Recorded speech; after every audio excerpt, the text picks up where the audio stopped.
Bismillahirrahmanirrahim. Assalamu alaikum. This is Rizwan Dawar. You watching my YouTube channel Radiology Radio by Rizwan Dawar. Today I want to discuss intercostal muscle. तो thoracic valve पे already हम कुछ lecture ले चुके हैं, तो आज हम इंटरकॉस्टल मसल को पढ़ेंगे। तो स्टार्ट लेते हैं। thoracic valve की जो बोन है उसको हमने डिटेल से पढ़ा जी। thoracic valve actually thoracic valve को डिवाइड किया है जी interior thoracic valve, interior thoracic valve, अच्छा lateral thoracic valve and posterior thoracic valve। तो हमने डिटेल से पढ़ा कि इंटीरियर thoracic valve का बेसिक बोन जो है वो क्या है, स्टर्नम, और स्टर्नम को हमने डिटेल से पढ़ा और इस पे हम लेक्चर ऑलरेडी ले चुके हैं। लेटरल thoracic valve की बात करें तो इसको भी हमने डिटेल से पढ़ा और इसका बेसिक बोन जो है वो क्या है, रिब्स। इसके रिब्स को भी हमने डिटेल से पढ़ा है। अगर हम पोस्टीरियर thoracic valve की बात करें तो एक्चुअली पोस्टीरियर thoracic valve के बेसिक बोन जो है वो thoracic वर्टिब्रा है और इसको भी हमने डिटेल से पढ़ा।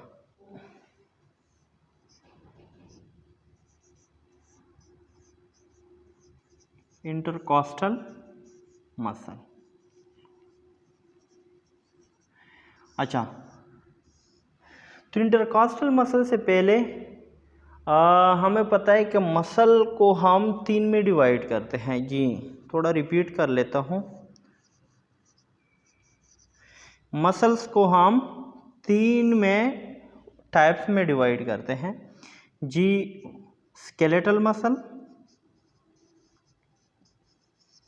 स्केलेटल मसल, कार्डिक मसल,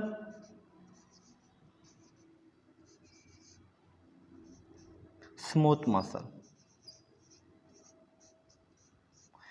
जी। तो जनरल एनाटॉमी में आप लोग ये डिटेल से पढ़ चुके हैं कि एक्चुअली स्केलेटल मसल जो है ये कौन से मसल होते हैं, ये स्ट्रिएटेड मसल होते हैं जी, स्ट्रिएटेड मसल। सेकंड, ये मसल जो है कौन से मसल है, वोलेंट्री मसल है, वोलेंट्री मसल। अच्छा, अगर हम कार्डिक की बात करें तो ये कौन से मसल है, ये भी स्ट्रिएटेड मसल है, यानी स्ट्रिएटेड मसल, और ये इनवोलेंट्री होते हैं। अच्छा, वोलेंट्री वो मसल होते हैं जो हमारे व्हील और हमारे कंट्रोल में होते हैं, इनवोलेंट्री वो मसल होते हैं जो हमारे व्हील और कंट्रोल से बाहर होते हैं। यानी कार्डिक मसल जो है ये इनवोलेंट्री है, हमारे कंट्रोल में नहीं है। स्केलेटल मसल जो है ये वोलेंट्री है जी। स्मूथ मसल नॉन स्ट्रिएटेड होते हैं, यानी स्केलेटल मसल, कार्डिक मसल ये स्ट्रिएटेड मसल होते हैं। अच्छा, स्मूथ मसल जो है ये नॉन स्ट्रिएटेड मसल होते हैं। अच्छा, और ये भी इनवोलेंट्री होते हैं, यानी हमारे कंट्रोल में नहीं होते। अच्छा, तो अभी स्केलेटल मसल जो है जितनी भी बॉडी के अंदर बोन है तो वहाँ से इसका ओरिजिनेशन भी होगा और इसका इंजर्शन भी होगा। यानी स्केलेटल मसल बॉडी के अंदर 206 बोन जो है इसके अंदर ये इसका इंजर्शन भी होगा और इसका ओरिजिनेशन भी होगा, यानी ओरिजिनेशन इंजर्शन 206 बोन के साथ इसका होगा जी। कार्डिक मसल जो है ये स्पेशलाइज्ड मसल है जो सिर्फ कार्डिक जो है यानी मायोकार्डियम के अंदर यूज होते हैं, यानी कार्डिक टिश्यूज के अंदर ही यूज होते हैं। अच्छा, स्मूथ मसल जो है जितनी भी हमारे बॉडी में हॉलो स्ट्रक्चर है, ट्रेकिया है, एसोफेगस है, स्टमक है, जितनी भी हॉलो स्ट्रक्चर है, विजरा है, तो इसके अंदर क्या है, यानी विसल्स है, तो इसके अंदर स्मूथ मसल्स होते हैं और ये भी इनवॉलेंट्री है, हमारे कंट्रोल में होते हैं और ये नॉन स्ट्रिएटेड होता है। अच्छा, थोड़ा डायग्राम को ड्रा करता हूँ एक्चुअली स्ट्रिएटेड मसल का, तो याद रखें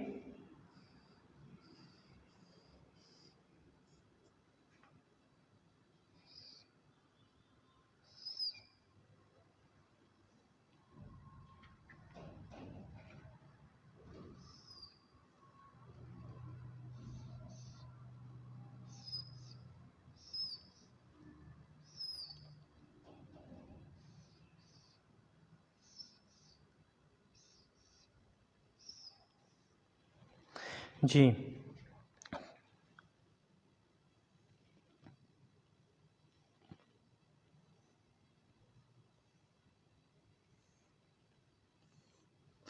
अच्छा,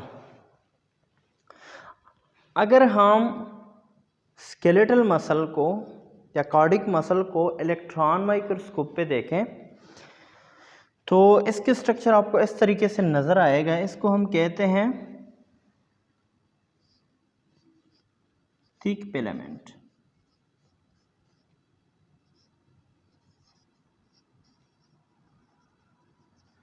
जी, और इसको हम क्या कहते हैं, यहाँ पे देखें, इसको हम कहते हैं तीन फिलामेंट।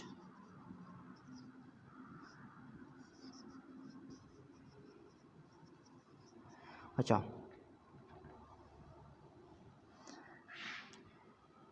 इन थिक फिलामेंट के दरमियान इस गैप को देके इस एरिया को हम क्या कहते हैं,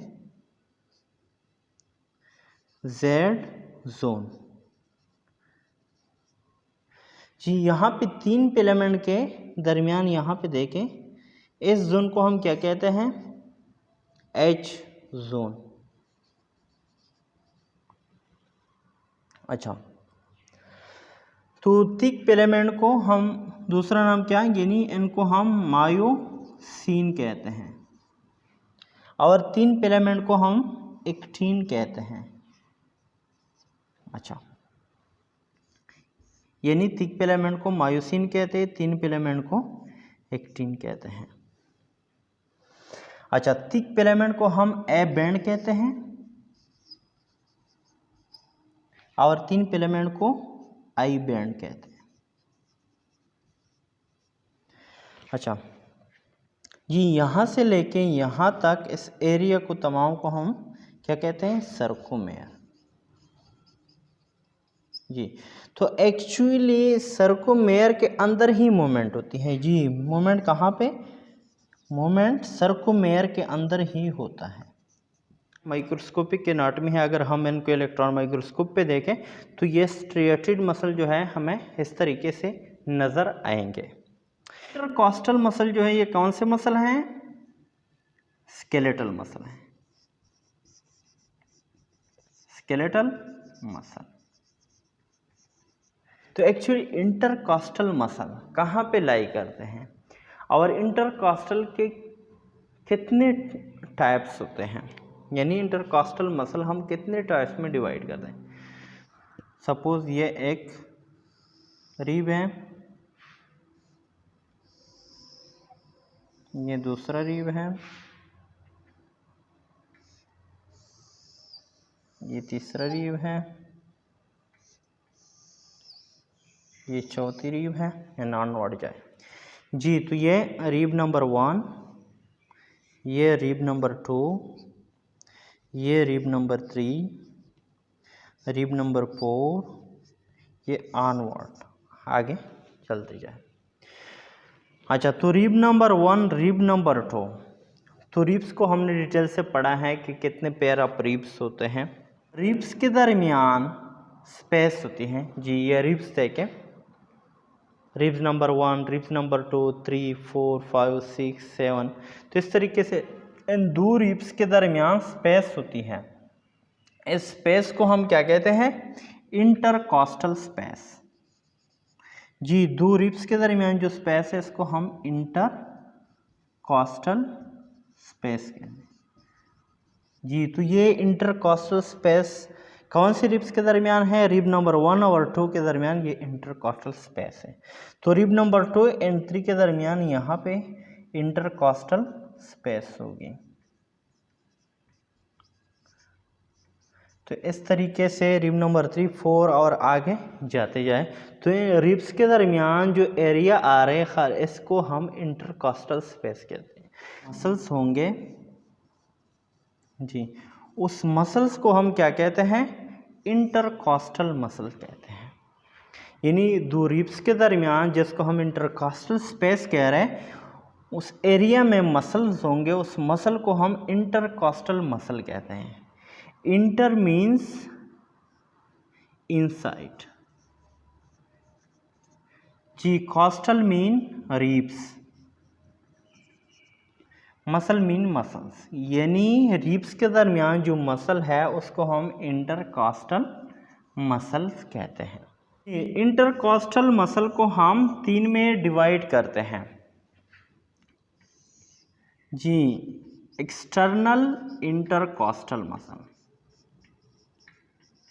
एक्सटर्नल इंटरकॉस्टल मसल जी। Internal intercostal muscle, innermost intercostal muscle. तो नाम से ही जाहिर है कि एक्सटर्नल इंटरकॉस्टल मसल और यानी आउटर मोस्ट लेयर होगी। इंटरनल इंटरकॉस्टल मसल जो है ये मिडल लेयर होगी। इनर मोस्ट इंटरकॉस्टल मसल जो है ये सबसे यानी बिलो जो हमारे साथ लेयर होती है तो ये इनर मोस्ट इंटरकॉस्टल मसल्स होगी। तो आज हम एक्सटर्नल इंटरकॉस्टल मसल्स को पढ़ते हैं। सपोज ये दो रिब्स हैं,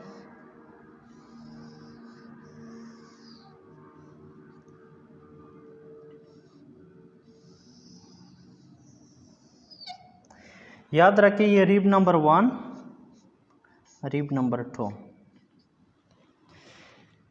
यानी एक्सटर्नल इंटरकॉस्टल मसल को हम पढ़ रहे हैं। तो ये कहाँ से ओरिजिनेट होंगे और इसके इंजर्शन कहाँ पे होगा? अच्छा, याद रख के दो वर्ड्स की हम बात करते हैं जी, इंजर्शन पॉइंट और ओरिजिनेशन पॉइंट। ओरिजिनेशन पॉइंट का मतलब है जहाँ से ये ओरिजिनेट हो रहे हैं, स्टार्ट हो रहे हैं। इंजर्शन का मतलब है जहाँ पे ये टर्मिनेट हो यानी ख़त्म हो रहे हैं। इसका ओरिजिनेशन पॉइंट जो है कौन सी होगी? इसका ओरिजिनेशन पॉइंट यानी रिब्स के जो लोअर बॉर्डर हैं, यानी lower border of first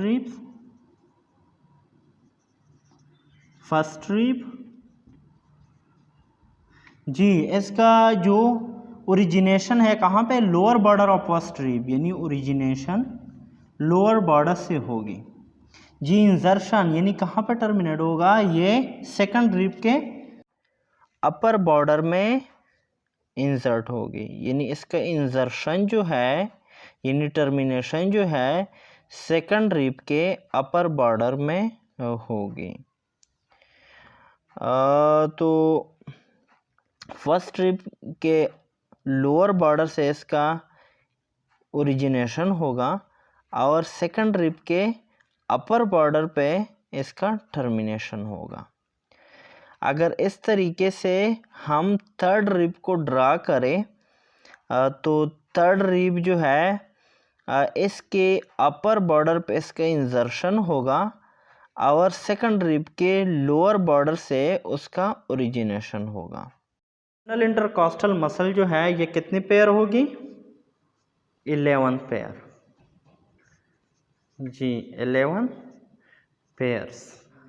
11 pair में से 11 जो है राइट साइड पे इसका इंजर्शन और ओरिजिनेशन होगा, 11 मसल जो है इसका लेफ्ट साइड पे होगा। सेकंड ये स्ट्रिएटेड मसल होंगे, क्योंकि ये स्केलेटल मसल है तो कौन से होंगे? Striated muscle, striated muscle. अच्छा, जी थर्ड पॉइंट को देखें, ये वोलेंट्री होंगे, यानी ये वोलेंट्री मसल होंगे। वोलेंट्री का मतलब है कि हमारे कंट्रोल में होंगे, क्योंकि ये स्केलेटल मसल है, voluntary muscle. Property number 1, 11 pair of intercostal muscle होंगे। 11 मसल जो है राइट साइड पे होंगे, 11 मसल जो है लेफ्ट साइड पे होंगे। इसका ओरिजिनेशन भी और इंसर्शन भी। सेकंड, ये स्ट्रिएटेड मसल होंगे।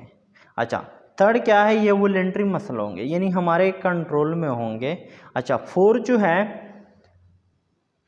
आउटर मोस्ट लेयर होगा,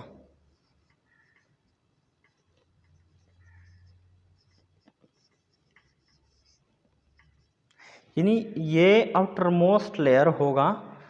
फिफ्थ, अगर इसकी हम डायरेक्शन की बात करें तो ये सुपीरियर मेडियली होगा। इसका डायरेक्शन जो है, यानी अगर हम इसकी डायरेक्शन की बात करें तो डायरेक्शन एक्चुअली ये मसल किस तरीके से रिब्स के दरमियान इसका डायरेक्शन होता है, ये अरेंज होते हैं, तो ये सुपीरियर मेडियली होते हैं, यानी इसका डायरेक्शन जो है सुपीरियर मेडियली होते हैं। यानी किस तरीके से, सपोज़ यहाँ पे मैं ड्रा करता हूँ तो ये तक इस तरीके से होंगे, यानी सुपीरियर मेडियली होंगे। इस तरीके से आएंगे कि ये सुपीरियर से स्टार्ट होगा और मेडियली साइड पे इसका एंड होगा। It's enough for today. Thank you for watching my YouTube channel. अल्लाह हाफिज़।